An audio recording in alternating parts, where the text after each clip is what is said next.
Well, at the Nets feature here in New Zealand, South Africa tomorrow. New Zealand boys just going through a little fielding drill at the back. What I'm going to do is I'm going to steal the coach just for a moment. Gary Stead, come on in, mate. How are you, buddy? How are you? Very well. Obviously a little bit of throwing, a little bit of fielding session going at the moment.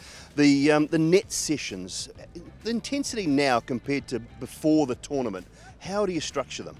Well, today's a day before training, which is really up to the players. Yesterday we had our big training, so 2 days out is our big training. I think you'll find today a lot of the bowlers won't bowl today, so they have a really big bowl yesterday, relax a bit today.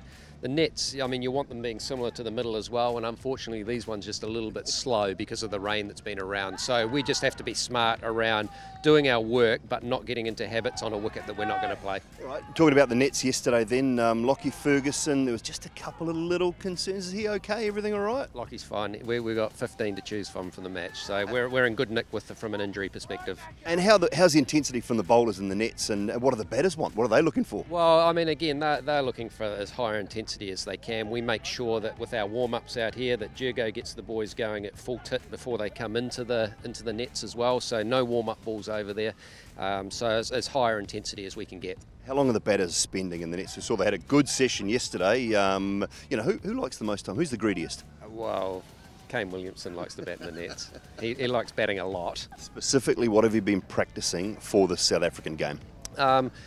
To be honest, Doull, it's the first time we've been outdoors for a training since we played Bangladesh at the Oval. So the last 5 sessions we've had have all been indoors. So yesterday was just really good to get the sun on the back and be outdoors again. I guess Sprig's on. But we know South Africa, they're a quality bowling attack. They have some match winners and well, all their bowlers, but the likes of Rabada and Tahir, and so just being really clear on our plans against them.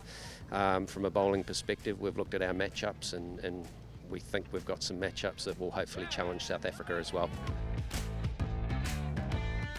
Well, hard work for South Africa in the nets ahead of this game against New Zealand. They got a win against Afghanistan and they just looked a little more relaxed, I think, in the net session. There was a little bit of fun, a little bit of joking around, I guess, from all the South African players. They just seemed so much better off after that win in this tournament against Afghanistan. Working hard, the batsmen working really hard on the swinging ball. They're expecting a lot of that from the New Zealand bowlers, from Trent Boult in particular, from Matt Henry as well, and then also working on the left arm spin, which they will encounter through Mitchell Santner. Quite a bit of work on the short balls. Lockie Ferguson might test a few of them with those, so they're working hard on that short ball, playing the pull shot, playing the hook shot, but all in all, just seems a lot more relaxed and a lot more fun and jovial in that South African camp. After the losses early on, they've finally got a win on the board and they're looking forward to the back half of the tournament.